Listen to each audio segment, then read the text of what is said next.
Suzanne, thanks for your messages. Keep them coming. 4001. Some nice messages coming in already. You can also WhatsApp on 048715500. Or, of course, reach out to the good team, Virtue Zone, on their socials. They are active.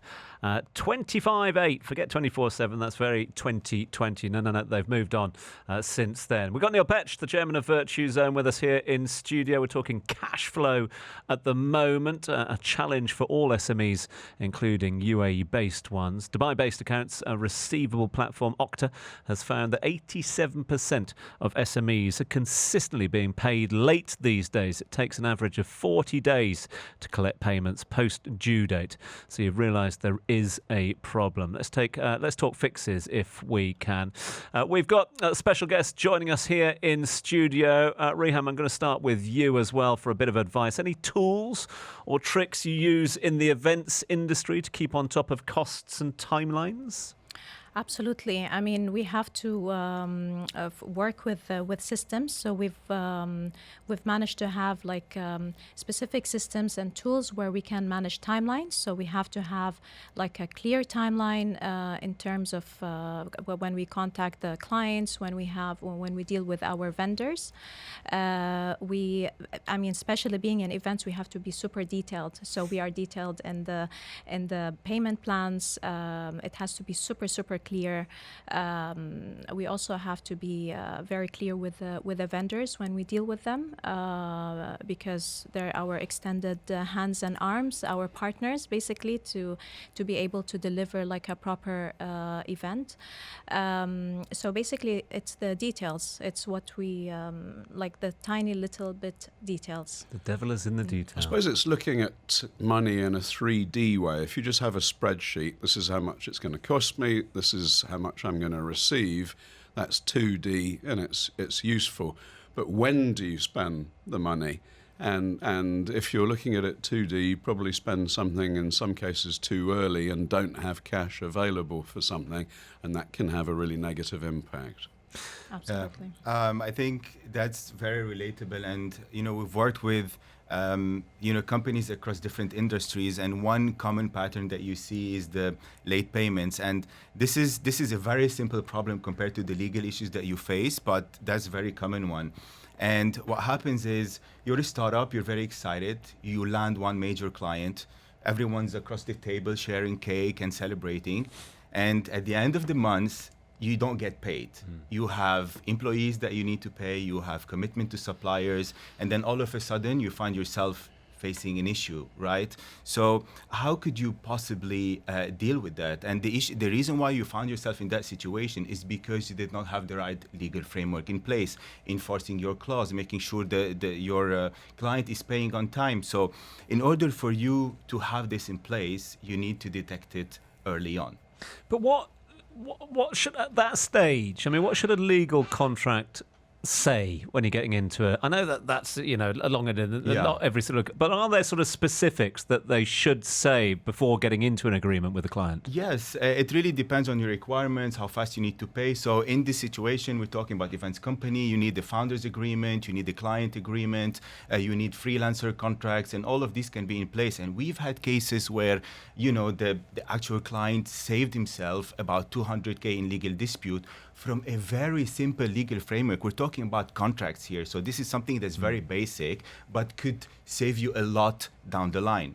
So it's very important to have these in place, even if it's starting with very simple legal matters. That's definitely... Because that's going to help maintain the relationship. Definitely, it's going to help maintain the relationship. It's going to give you clarity, because at the end of the day, clarity is so important in the early stages of a business for you to survive. Roota, cash flow tools, in your experiences, which ones work and which ones are a complete waste of time? Absolutely. So I would recommend to invest in something when you have a real need for it. I'm going to go and give a little bit of a contrarian advice, because I feel like especially because I'm talking to freelancers, service providers, small businesses, I feel like Excel is a great tool to start with and stick to it. And then I'm going to rely on my Stripe payments and Stripe dashboard, both of them free, because again, Stripe is where I collect my payments from. So I like to keep it lean. I have to say I don't use any fancy tools right now. But when I need to close like bigger deals and stuff, I do use Zoho. Okay, so there's so many tools out there, and on there, the market, you've got your trackers, your invoice automators, AI now coming into the mix as well, multiple accounts, all these sort of things. But as you say, if you just keep it lean, then you're on top of things. Is that right? Absolutely. And I focus more on leads and closing, and less on like fancy softwares. That's just my personal opinion. I just want to pick up on what Roota's saying. So Stripe is a brilliant solution, and what they did so well is they packaged, and it started in the States. So you'd have your Delaware company, you'd have your bank account, you'd have your Stripe. And so a lot of people, Tom, they come here, they set up their company, and they want to be able to send an invoice and receive payment. Yeah. And you think that that's all it is. Well, actually, firstly, that involves your own company, the salesperson talking to the finance person, talking to the customer. Each of those stages is an opportunity for human error. It's an opportunity for, I'm communicating with Waleed, he's away from the desk. When he replies, I'm away. So it's time spent. So automation actually can really help this out as well. It can save man hours, it can save mistakes, it can also put the customer in control. So if the customer has chosen something themselves, there's less likely to be a dispute, and payments can happen exactly at the right time. So, little plug for ourselves, Stripe's brilliant, VirtuZone's got a better product that'll save you money, which is the same kind of thing. So we built an accounts receivable module for our own users to save time for our own staff, and now we're rolling it out so our customers can use it. And one of the one of the ways you can save money is everyone's using a credit card, and you get charged for the credit card. I'm sure you've been somewhere and said that someone says that, or that'll be 3%, that'll be 5% sometimes. And that's money that you can be saving. And if you add that up over the course of the year, so VirtuZone customers can get access to a rate that they wouldn't be able to get by themselves, because we aggregate everybody and bundle a solution. So we need to talk to you later. Absolutely. You're listening to Starting Up with VirtuZone. We're going to take a little bit of a break now, because we need to steady ourselves. Everyone's been very calm as yet, but I'm going to throw the B word into the mix in just a few moments' time. We are going to talk banks. And whenever you talk banks and starting up and entrepreneurial spirit, things get a little bit heated. So we will be getting your thoughts. We're getting our thoughts of our panel on all things banks in just a few moments' time as we continue our discussion on all things cash flow. But listen, if you've got a favourite tool, like the guys have just been talking about, if you're having an absolute invoicing mare, then feel free to let us know about it. We will give you airtime here this morning. You can text now on 4001, or maybe even WhatsApp on 04871 5500. Your ARN News. I'm Serena Kelly. Yeah, rather fitting lyric. Throw me a lifetime. This is lifeline. This is for a lifetime. The thoughts there of the good people of Coldplay who've got involved in starting up with VirtuZone. Well, they're clever. They see where the future is at the moment. We're with Neil Petch, chairman of VirtuZone. We're not alone, though. We've been joined by a real all-star lineup of special guests joining us here today. We've got Reham Damanhouri, the founder of We Do Events, Roota, Mittal, entrepreneur and consultant specialising in finance, and Waleed Zouki, who is the chief growth officer of Kanuni. So we got you covered when it comes to cash flow. Let's talk solutions. Let's talk cash flow for entrepreneurs. Let's talk scaling your business as well. When your business starts to scale, things should feel exciting. More clients, more demand, more growth, but with that growth comes a little bit more pressure. Suddenly you're paying more staff, stocking up on inventory, maybe even expanding your space as well. And that's when the cash starts to feel a little bit tight. So here's the question. Do you need to bring in the banks to keep scaling? Neil Petch, let's start with you first and foremost on that. Okay, so I'm going to help the learned gentleman to my right, Kanuni, and say the first thing before you go to the banks is make sure that your foundations are in place. Have the shareholders agreement, have your IP trademarks, have the right company structure, have your accounts, whether it be with Excel or whatever you're using. Because if you don't have those things, then you're going to be given short shrift. Next point is choose a bank, choose a financial institution that suits your size. What's the definition of SME? I think most people listening to this show would be like it's two-man, three-man company. We started 6 months ago.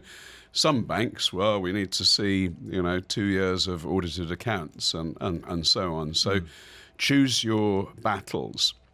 And another classic mistake, and then I'll shut up, I've had coffee, is spending all your time. I see brilliant founders come in and they're so good at their core job, but now they take everything on board. They're really excited about their idea. They've got a global customer interested in buying them for gazillions. So they spend all their time raising funds, chasing the cash, rather than staying at home focusing on doing their job. So take a small bite, something that you can chew and swallow easily, have a bit of success, and the rest will come. Don't chase the dragon. Don't spend all your time doing what probably you're not a specialist at, which is raising money. Maybe outsource that to someone who is. Waleed, we often hear that scaling squeezes your cash flow, but are there signs that you should look out for that growing too fast for your cash reserves, etc., could get you into legal difficulties or other? What are the sort of red flags that you see? Well, usually depending on your company size and the scale that you're going through, whether you're a high growth company, an established company, or a startup, you will face different issues. And I love the point here about Neil is that today, when you mentioned the topic of banks and we were talking about license and VAT, these usually are overlooked costs, and they are overlooked for a reason. It's because today in the initial stages, what you should putting your energy on is growing your business and not chasing the cash and all that, but basically preparing the right foundations, the right legal framework to kind of be able to grow in a safely manner and have the confidence to grow in the right way. Because confidence comes from understanding your cash flow, what is happening next, and then scaling accordingly. So you need to have that dashboard light that I'm talking about. You need to have that legal copilot. It doesn't need to burn your pocket at all. Things have changed these days. But starting without a legal copilot, that means it's like you're working in the dark.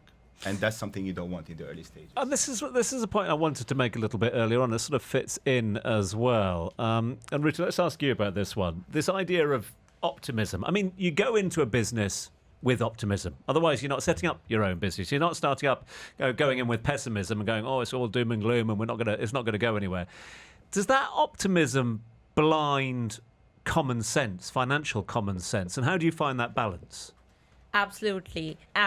I actually wrote this about this in my book, Wealthy Moves. Shameless plug here, but That's what this show's all about. Don't you worry about that. Plug away. 10% to starting up. We're all doing it. Okay. So I wrote about it called the entrepreneurial ostrich syndrome, which, as Neil was talking about, putting your head in the sand and ignoring, just like focusing on the glitz and the social media and the marketing and the leads. But what you want to look at is what is coming in every single day and what is going out every single day. This is so important. So I like to say this a lot, like make decisions from data and not your emotions, because your emotions will get you on a roller coaster, but data is not going to lie. Yeah, I'd add to that, assuming you're a team, the entrepreneur is most likely to be the sort of salesy, communicatory one. Not always, but most likely. That's what you're good at. You're good at saying, hey, there's a river over there. We can jump across. No issues at all. You jump across and you're like, oh, we left all of our baggage on the other side. We've got no food, no water, no idea what to do. So you need someone in your organization who says, hey, Neil, just before we jump, have you thought about that? That's not what you're good at. That's no problem. You don't need to be good at it, but have someone else that is. And typically, if you have a finance person, they're going to be really good at that, about making you plan. And if that finance person is annoying you, they're doing a good job. Reham, just to that point, following from Neil saying there, is that something that you see? I mean, a lot of founders, given their optimism, given the way that they think, given their entrepreneurial spirit, they will see growth. But that growth doesn't immediately mean money in the bank, does it? Do you have to sort of measure yourself, measure the approach? Absolutely. I mean, you have to be optimistic. You have to be thinking big. You have to be having this dreamy kind of method and going forward. But this does not maintain the business. You need to make sure that we actually have the cash in the bank, as I mentioned before, and I need to project, like, am I getting... Forecasting, projecting? And forecasting, like, I'm getting the deposit, but am I going to be able to pay for all of the small hidden costs, let's say the fixed costs, let's say the ongoing costs that are making the business to be ongoing, basically. So it's definitely important. Right, just a quick one as we go around the table, starting with you, Reham, on this one. I mean, we're talking financing here. Neil made a very valid point about, getting your finances in place before you even start thinking about going to banks, etc. About, having it as part of the original plan. But then again, you'll get advice left, right and centre. Angel investors, crowdfunding, lending platforms, banks, the bank of mum and dad as well. Let's start with you. What is the best approach? Or is there no one-size-fits-all solution when it comes to starting up a business? I think it's how you want to start your business. So starting a business is not easy. You have these hidden costs. I mean, for example, we're selling services, right? We don't have anything tangible that we're selling. And services can be very tricky because, okay, I can start a business. I would tell myself, I'm just going to offer my services and that's all. No, you have all of these specific costs that needs to be help me to open the business, basically. Okay, I lost the question. No, it's just the alternatives to traditional financing. A lot of people will tell you, won't they, as to whether you bootstrap or whether you go to the banks, etc. Is there advice that way in terms of the financing tools or financing paths you can go down that you would proffer to others or not? I would say that, just have a clear strategy, have a clear plan, have your contracts ready, have the terms and conditions very clear.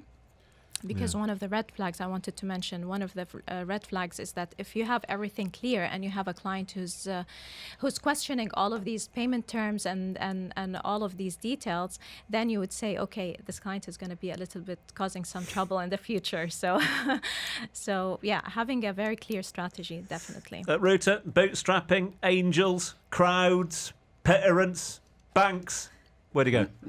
I'm an angel investor, so I'm going to lean to that. I've invested in a Silicon Valley startup. And, as Neil was speaking about earlier, like there are people who take a ton of funding to hire a big team and to hire a big office and all of that, which is great. But one of the first things that I decided on was looked at how did the founder bootstrap first, put a lot of his own money, developed a lot of the product, got customers for the first 2 to 3 years. And that was the confidence that I got as an investor to invest in the startup, because I'm not a big VC fund or I don't have a ton of money to invest. So I was, being frugal and smart about it. So obviously it depends for every different kind of business, but just for, from the investor side of things as well, I don't think I'm ever going to take funding for my own business. I like to be bootstrapped personally. And that's why I feel like business is a mirror. What you believe in is where you will invest in. So that's my advice. I feel like, you want to bootstrap as much as possible until really needed. We got nodding away as there, Neil Perch, in agreement? Yeah, I always bootstrapped. Virtue Zone, we always grew from our own investment. Now, sometimes that does have disadvantages. Since we have been acquired, we've been able to move into things faster and better. But I agree with you about how to start. It was certainly the journey that we had. And as such, what I would say is the sooner you can have an environment where everybody on your team are steering in the same direction and know what you're doing. So it's communicating to your staff. It's setting up a scheme where your staff genuinely feel they're being listened to, where they're part of it. Perhaps they have founder shares, they have the ability to earn sweat in the business. So when they come in, the classic thing is a UK ministry, and there's a guy sitting at his computer and he's there, but he's not really there. He's thinking about when will West Ham win the next game. He's going to be waiting a long time. Yeah, ding ding. Okay, what we want is people that want to come in the morning. Your customer's going to pick up on that. They're going to, some of our guys picking customers up from the airport at 3 a.m. and talking positively. It's these things that you just can't put a value on. Yeah. So those are the bits that do impact cash flow, and they do relate exactly to this. I'm conscious of time, and I'm conscious of the fact that I want closing statements from each, and of course, unashamed plugs for respective businesses as well. So let's get that in a few moments' time. You can text us now 400, and we'll close things up within a few moments' time. Daily habits of entrepreneurs who manage their cash flow well. Coming next. Dubai Eye 103.8 traffic. With Yas Island Abu Dhabi. Stay at iconic hotels. Today, 10 through till 11. It's only possible because of that man over there and his team at Virtue Zone. You can reach out to them, 25/8. They have embraced all things AI. It's good to talk AI on Dubai AI Week. But equally, for the next 60 minutes, or 59 and a bit now, you can text us here on 4001, or you can WhatsApp on 048715500. Free advice on hashtag how to become your own boss. Be your own boss. That's the tagline of Virtue Zone. So this is advice that you will want to listen to. Now, when most entrepreneurs set out to start a business, they've got the big idea in their minds. The logo, the launch, where their office is going to be, etc. But they almost never think about the day-to-day realities, like how to actually keep money in the bank. Neil's alongside me over the course of the next hour. Privileged to have him on board. Neil, look, I could give advice to people on how to stay liquid, but my idea of staying liquid is very different from the conversation we're having today. So, staying liquid. The 101. Yeah, your version of liquid makes us less liquid immediately. There's a riddle there, isn't there? It's so true. I mean, from parking your car at the hotel and not having any cash to give the valet and feeling terrible about it, I suppose that's a Dubai problem, to the genuine, and this is so true, you can have a brilliant business, profit projections, graph going up, but if the cash dries out, then it's like a series of dominoes. And so you have to plan. And that's why we've got these guests in today to talk about what we can do, because there are a bunch of things that you can do to make sure that this doesn't happen. They are going to think forward for us. You mentioned there are special guests. Well, new business owners think growth, excitement, maybe even global domination. But then payroll hits, supplier bills roll in. Suddenly you realise for a business to be successful, cash flow is king, queen, and everything. And that's what we're diving into today. Survey by Intuit found that 44% of small businesses struggle with cash flow management, with many dipping into reserves to cover their shortfalls. To that end, we're joined by three entrepreneurs from different walks of life who are going to share their stories and offer some advice. Joining us is the entrepreneur and consultant specialising in finance, Roota Mittal. Roota, great to see you. Thanks so much indeed for being with us. It's very kind of you to be on board. Losing my lights so left, right and centre at the moment. Roota, really appreciate your time. Thanks for being with us. Thank you so much for having me. It's my pleasure. Good to have it. Make sure you've got your right microphone on. We are dackling around with all sorts. I've now got you live. So, Roota, just your opening statement on today's subject. Where do we go when it comes to all things finance? What's your best bit of advice to new business owners? What do they need to keep in mind? Absolutely. First of all, thank you for having me, Tom. My best bit of advice is to not let lifestyle creep come in and, have you spending on things for show off, because we live in Dubai. I mean, it's all glitz and glamour. But as a business owner, you want to be lean. You want to focus on your profit, and you want to save for a rainy day, especially when things are going well. Entrepreneurs will tend to spend a lot, go crazy. But my best piece of advice is keep that cash saved up, because as we said, cash is king, queen, and everything. So that's the opening statement from Roota. Let's get to Reham now. Reham Damanhouri is the founder of We Do Events. Now, they are an industry, well, it is an industry where upfront costs are high and payment delays can be, I think it's fair to say, pretty brutal. Reham, great to have you on board. Thanks for joining us. Thank you for having me, Tom. It's a pleasure to be here. It can be, if you look at it from this perspective, it can be a brutal way of looking at the cash flow and all of that. But you just need to have a sense of mind in a way how to manage your cash flows. Putting the processes in mind, you have to have a clear understanding and a clear plan and a strategy so that you don't end up in a financial risk moving forward, because every event can be a financial risk, and you don't want to be sitting in a situation where you don't have cash in the bank. So it's important, a strategy and a plan and processes in mind. Reham, great to have you for the next hour or so. We've also got Waleed Zouki, who is the Chief Growth Officer at Kanuni, who's got legal strategies that can protect your bottom line. Waleed, great to see you. Thanks very much indeed for joining us. Thank you, Tom. Glad to be here. What's your opening statement then? Stepping in from a legal perspective and leveraging the importance of having a legal framework when you start a business. The first thing that usually founders obsess about is revenue, and rightly so. But revenue without control is chaos, and having the right legal framework is going to give you clarity.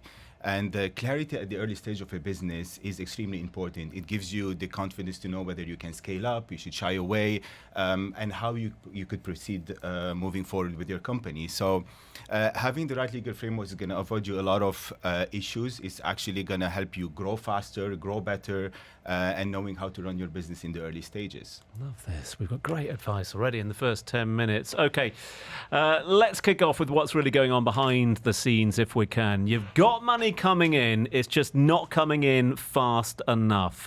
Neil, common scenario that you hear from business owners? Very common. I'm going to rewind a bit. First thing I'm going to say is do as I say, not as I do. Roota, you're so right about the fast pace of Dubai.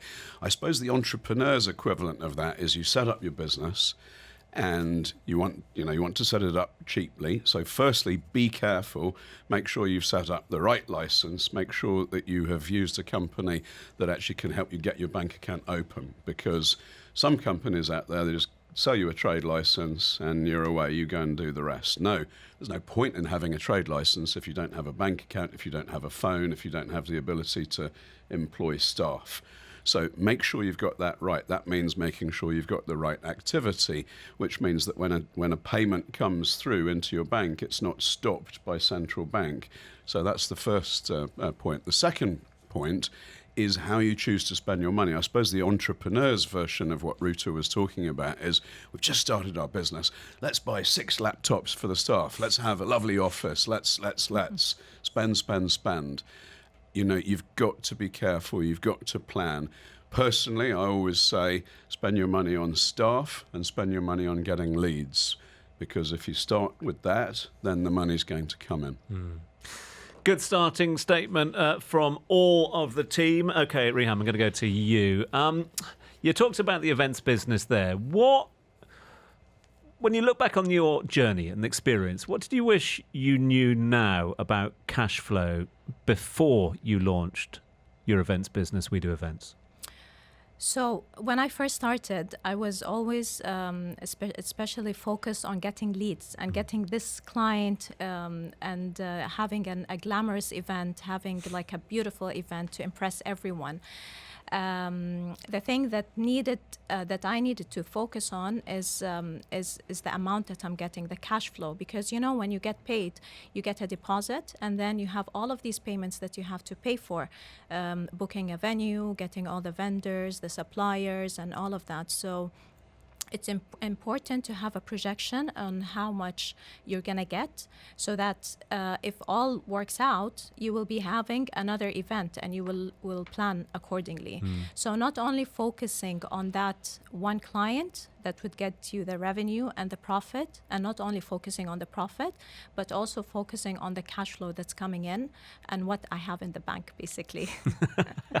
Roota, to you, why... Cash flow projections is something we talk about, and a lot of people going into business will think, okay, that makes sense as well. But is it important for freelancers? Is it important for anybody doing business to have those projections? Absolutely. And I feel like freelancers, I'm here to look out for you guys, because I started as one, and no one looks out for us because we are the small people. But here's the thing, like freelancers talk about making, let's say, $10,000 a month, and they think that's going to be their take home. But that's not true. Like, you have to account for taxes and expenses and team and software and maybe some marketing expenses as well. So let's say you feel like you want to take home 10K, but that's not going to be the truth. You want to have like, okay, this is my net profit going to be. So I actually need to make $15,000 or even $20,000 to be able to take home $10,000. It's incredibly important to plan, because what you measure grows. I didn't say it, someone wise said it, but I feel like it applies right here. And Waleed, just to that end as well, when it comes to sort of starting up as well, what should founders expect, or should they expect to get legal support at each stage of starting up? Yeah, I mean, to continue on the examples given, since we're speaking about the events agencies, like, picture this scenario, okay? You're driving in your car on the highway, music's on, and then all of a sudden the dashboard light is on. So what do? You slow down, you stand on the side, and that warning light that you see in front of you is not the problem. It's warning you about the problem. It's the same thing about business, right? And this is where legal steps in, and the legal framework is there to save you. It's warning you about the problem. It detects it early before you face any issue that's hard to come back from. So you need to look at it as much as you need the CFO to launch your business, you equally need the legal co-pilot that's telling you where to go, where to head, and what is your next step.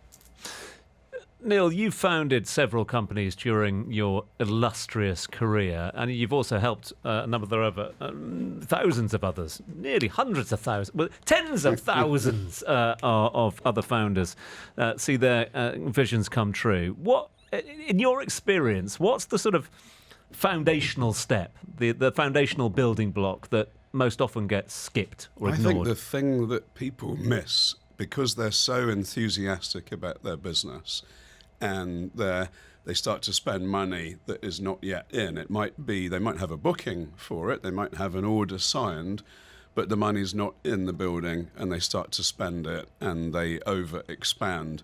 Most important thing is momentum and trust in a business. Trust from your staff, perhaps most importantly, and from your customers. So if your staff get paid on time, do not underestimate the value of that. So under promise, over deliver. Take small bites and achieve them. So I think the foundational step that gets skipped is just that mental process. Don't be too over enthusiastic. Same for suppliers? Yeah, I would say absolutely, and it's the old one, isn't it? Communicate. So there's bad debt in every industry. Communicate, reach out, don't hide your head under the carpet in the sand. No sticking your head in the sand. No. Although there's plenty of sand. Do that's for as sure. I say, not as I do. I like it. Get that T-shirt printed up. It crops up every single week here on Starting Up with Virtue Zone. We're going to take a little bit of a breather, a little bit of a debrief here on Dubai Eye 103.8. But as always, we're asking you to get in touch with us. Can you text us 4001 if you want to send us a text? Equally, you can WhatsApp on 0487155000. We will have more cash flow advice coming your way from our all-star cast next. This is Starting Up on Dubai Eye 103.8. With Virtue Zone. Be your own Things must come to an end. We're going to wrap this thing up with some brief closing statements from our panel this afternoon before we say farewell and hand over to the agenda. Listen, money stress is a real thing, but it can be fixable. If you're starting to see signs of cash flow problems in your business, we're here to give you advice. Talking of the advice, I hope you've taken a lot from the last 60 minutes or so. Reham, let's close up with you. First and foremost, if people want to find out more about you and what you do, where do they go?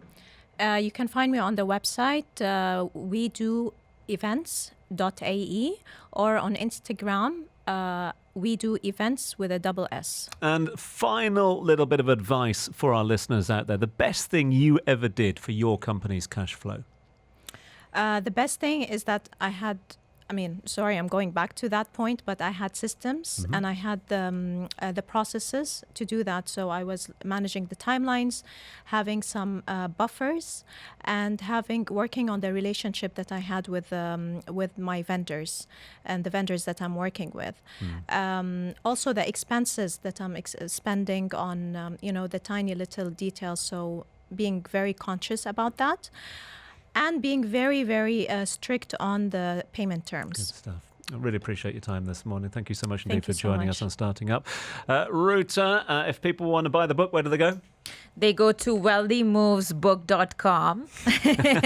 And they can also check me out on Instagram at Roota Mittal. That's ROOTAMITTAL. Okay, last word from you. A daily habit to fix your cash flow. Look at your bank account every single morning before you wake up. What goes in, what goes out. And again, keep making decisions based on data and not emotions. Really appreciate your time. Thanks so much indeed. Thanks so much. Waleed, questions aplenty coming in. Kanuni means? Kanuni means legal. Okay. It's coming from the word kanun in Arabic, which means the law. It's a pretty cool name. That's exactly what we do. You can check us on kanuni.com and One legal move that saved a founder the most money. I'll give you an example related to a certain industry, so I don't go into specific details. And I give you that example about that client of ours that got saved thousands of dirhams because of having the client agreement, the founders agreement, having those in place the moment they started the business. Because once you're starting your business, you need to be putting your energy into growing your team, growing your client base, and so on. You shouldn't be putting your energy into fixing problems that are not foreseen. So I'd highly advise that, as a last word, for business owners, and what the biggest mistake they tend to do is that you don't have to drive alone. Make sure you have a legal co-pilot sitting in the passenger seat and riding shotgun. Waleed, riding shotgun, a nice place to leave it there. I've been riding shotgun with Mr. Neil Petch this morning. Mr. P, obviously, people can reach out to Virtue Zone, but one golden nugget of advice for managing cash as a business. Well, learning from my mistakes, don't do the finances yourself. Delegate them to someone that knows what they're doing, and create an environment where people are not afraid to say it how it is. Communicate clearly, because otherwise recollections may vary, as Her Majesty used to say. Good to see you, Mr. Neil Petch. We'll do it all again next week. Listen, if you like what you heard, download the Starting Up podcast on the Dubai Eye website or your favourite audio platform. Do reach out to Virtue Zone for more advice throughout the course of the week. Stay ambitious, but stay cash smart. We'll see you next Friday. Until then, have yourself a lovely week. Bye-bye. Starting Up with Virtue Zone on Dubai Eye 103.8. Want to enjoy true Italian elegance and